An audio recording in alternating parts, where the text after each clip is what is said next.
میں جب خواتین کے بارے میں کوئی بات کرتا ہوں تو میں آپ کو اکثر کہتا ہوں کہ یہ صرف بیوی کے لیے حکم نہیں ہوتا، یہ ٹریننگ بیٹی کو دینی ہے اور بہن کو دینی ہے، یہ تربیت کریں اپنے گھر میں۔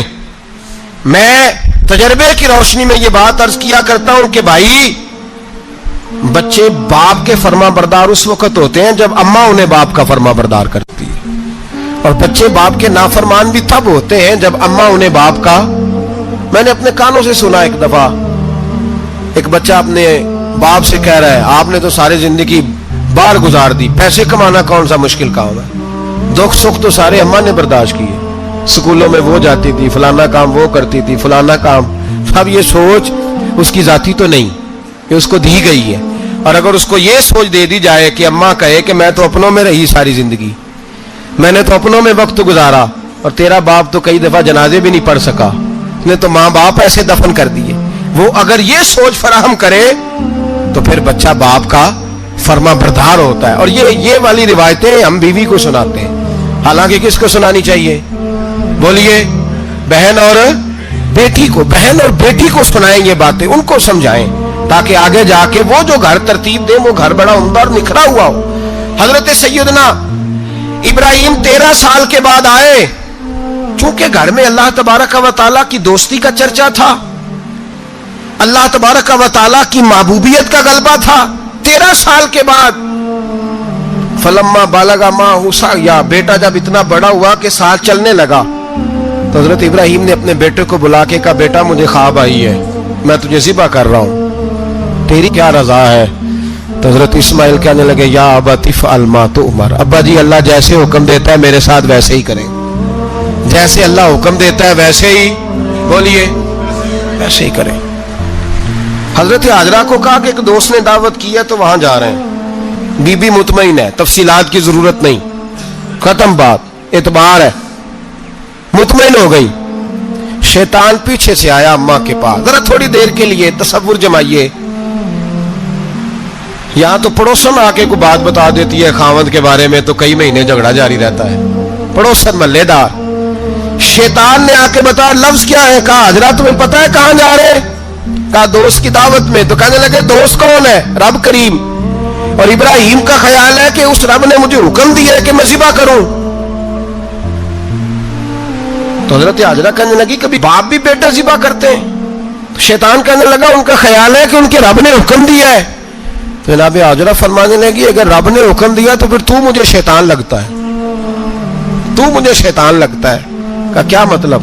فرمانے لگی اگر رب کریم کا حکم ہے تو میرے پاس ایک اسماعیل ہے، اگر 1000 بھی ہوتے میں سارے اللہ کے راستے میں پیش کر دیتی، دے دیتی، مالک کا ہی تو ہے سارا کچھ، اسی کا ہے، اس میں لیت اللہ کی کیا گنجائش؟ حضرت سیدنا ابراہیم علیہ السلام نے بیٹے کے حلق پہ چھری رکھ بھی دی اور چھری چلا بھی دی، رکھ بھی دی، اور وہ تو اللہ کریم نے فرمایا یا ابراہیم قد صدقت الرؤیا، ابراہیم تو نے خواب سچا کر دکھایا، وہ قیامت تک تیرا نام رہے گا۔ حضرت ابراہیم نے وطن بھی دیا، جان بھی دی، بیٹا بھی، اللہ کریم نے دمبے دیے، فرمایا یہ فدیہ ہے۔ اب یہ قربانی قیامت تک حضرت ابراہیم کے طریقے کے مطابق جاری ہے۔ حضرت ابراہیم بہت بڑے مہمان نواز تھے، بہت بڑے۔ آپ جب مصر میں قیام تھا تو بڑے بڑے لمبے چوڑے لنگر پکتے تھے، لوگ آیا جایا کرتے تھے، بڑا تفصیل کے ساتھ کھانا ہوتا تھا۔ مہمان نوازی آپ کی خاص صفت مبارکہ ہے، ہمارے ہاں بھی مہمان نوازی ہوتی ہے امیروں کی، بلکہ اب تو مہمان نوازی اس طرح کی ہے کہ کل تیری میرے پاس دعوت ہے اور پرسوں میری تیرے پاس ہے، وہی امیروں میں وہ چکر رہتا ہے، پارٹیاں دوست ایک دوسرے کو ڈالتے ہیں، تیری طرف پارٹی تیری طرف، اور اسی انداز میں اب یہ عید آئے گی نا ٹکا پارٹیاں ہوں گی جگہ جگہ، اور لوگ سوال پوچھنے لگے ابھی سے، کہتے ہیں قربانی کا کتنا گوشت گھر رکھنا جائز ہے؟ قربانی کا کتنا گوشت گھر رکھنا جائز ہے؟ سارا ہی جی، اس لیے فریزر لے لیں، فریج سے نہیں کام چلے گا، سارا ہی جائز گھر رکھنا، سارا ہی جائز ہے، رکھ لیں۔ اور خدا کے بندے، قربانی وہ بندہ دیتا ہے جو سارا سال ہی گوشت کھاتا ہے، صحیح کہہ رہا ہوں؟ قربانی صاحب نصاب، صاحب استطاعت بندہ دیتا ہے نا، تو وہ سارا سال ہی گوشت، تو سارا گھر میں رکھنا بھی جائز ہے، لیکن سارا دے دینا بھی تو جو آ رہی ہے اس پہ کیوں توجہ کرتے ہو؟ جو دوسرا جائز ہے اس پہ کیوں نہیں عمل کرتے؟ سارا تقسیم کر دیں، بات ختم ہوئی۔ یقین کریں محرم میں جا کے دوست ٹیلی فون کر کے سوال پوچھتے ہیں، کہتے ہیں صاحب سنا ہے قربانی کا گوشت محرم میں کھانا جائز نہیں۔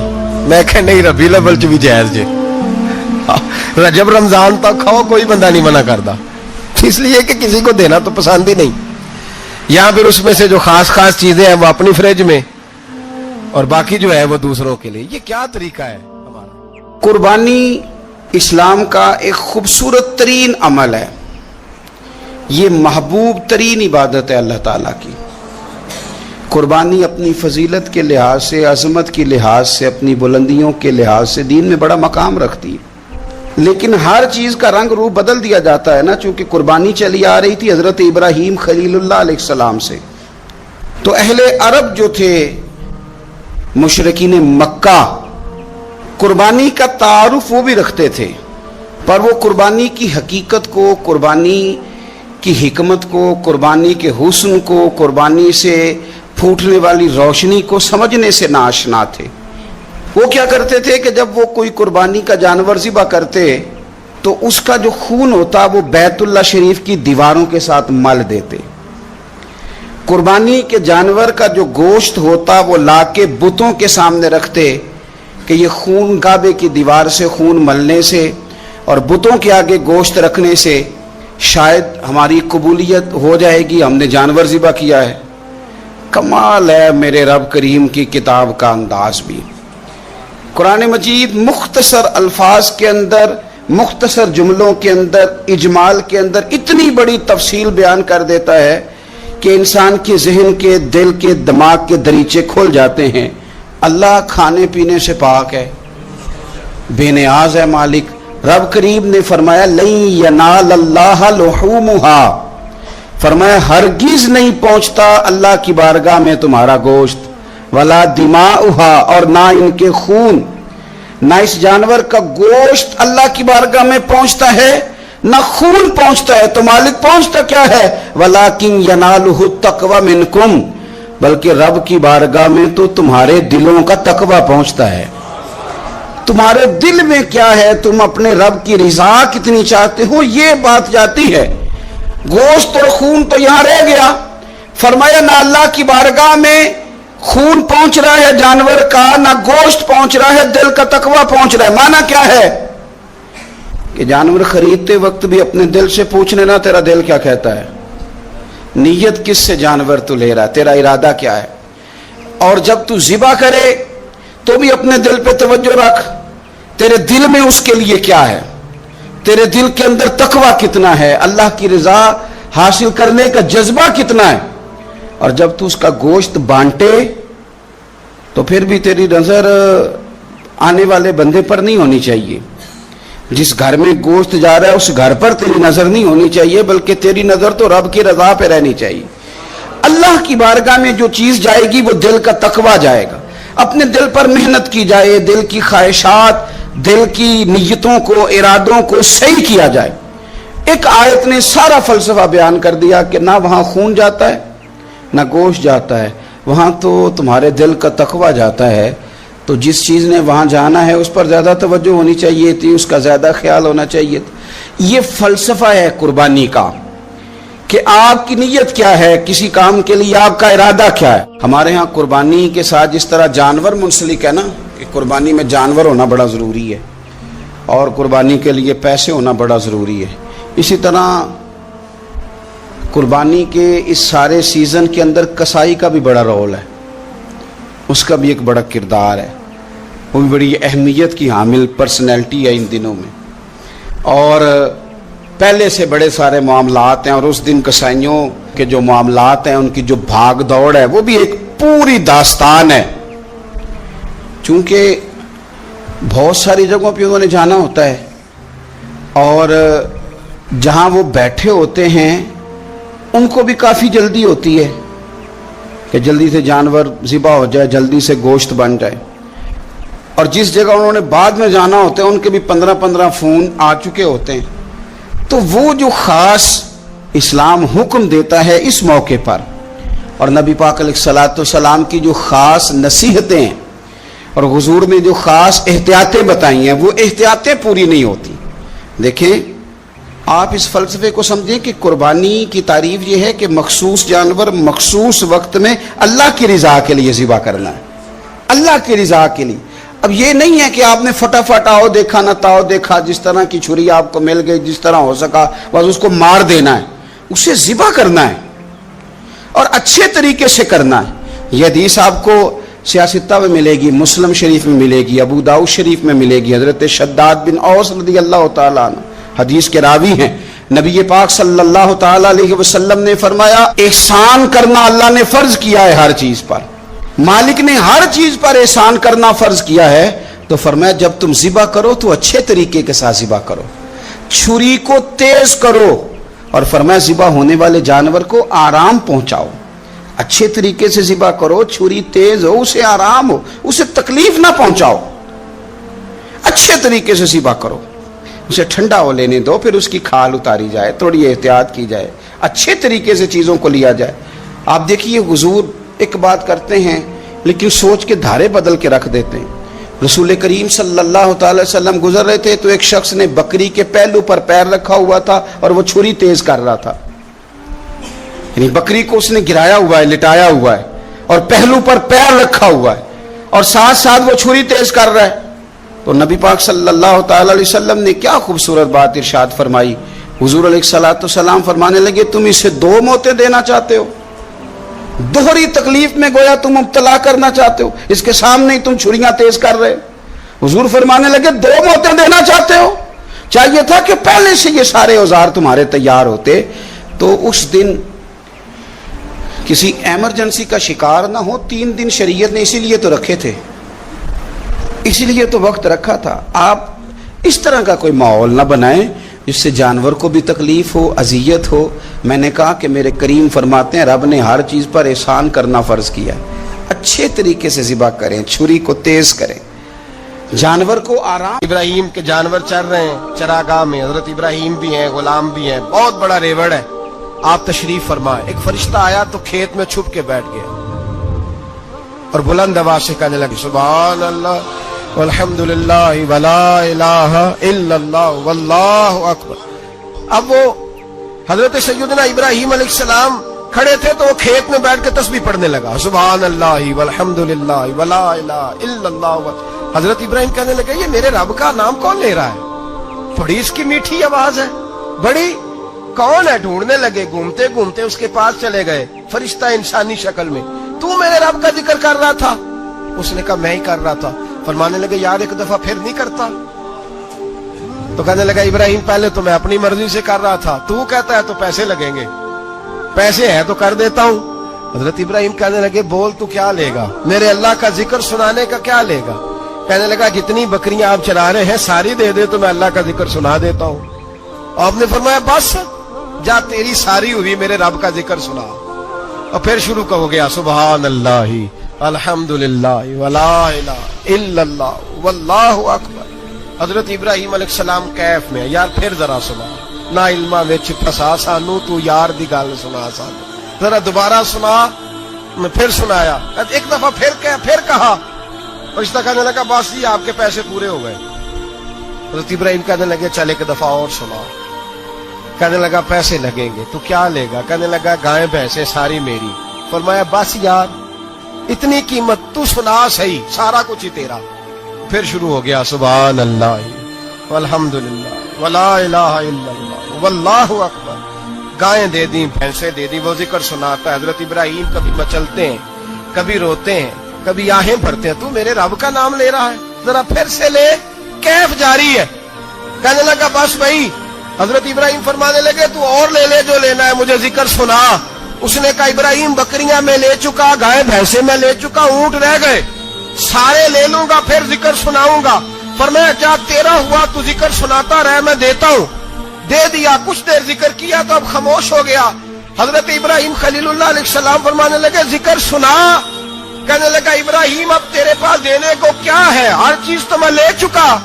آپ فرمانے لگے یہ گائے بھینسیں بکریاں چرانے کے لیے تجھے کوئی نوکر ملازم بھی تو چاہیے نا, تو اس طرح کر مجھے رکھ لے,